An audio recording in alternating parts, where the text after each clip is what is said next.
Kender det? Den daglige jagt i supermarkedet. Hvad skal vi have at spise i dag? Ja, lad os gå ind og kigge på det. Jamen, jeg vil lave noget nemt i dag. Jeg tror, jeg tager en gang pakket oksekød her. Det ser okay fornuftigt ud. Nok til 2 personer. Og så lad os gå og se, hvad der er i en grøntafvæmning. Jamen, jeg har tænkt mig at lave det på panden. Jeg hakket oksekød, så jeg kombinerer det med god squash. Bum. Afsted med den.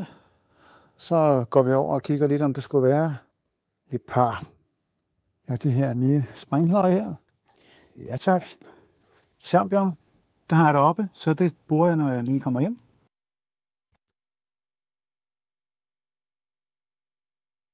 Så der er friske asparges. De ser okay ud.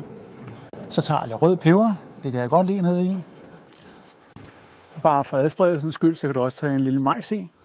Og så skal der lige lidt løg i, om du vil have de lyse af dem eller de røde. Der er ikke stor forskel. Og hvidløg, det skal der selvfølgelig også til.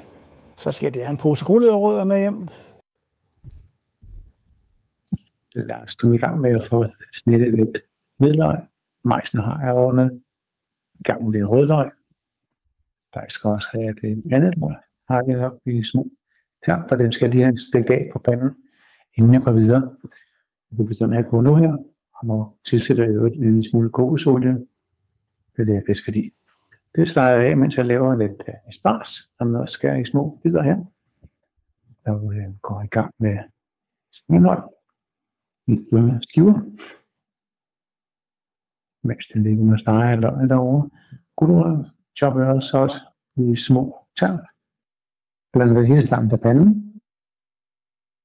Kommer det lysegrå, som er en japansk mælk. Mælk skal starte ham, ligesom bouillonsagen, der er i den sunde version. Kommer en smule vand, rører rundt.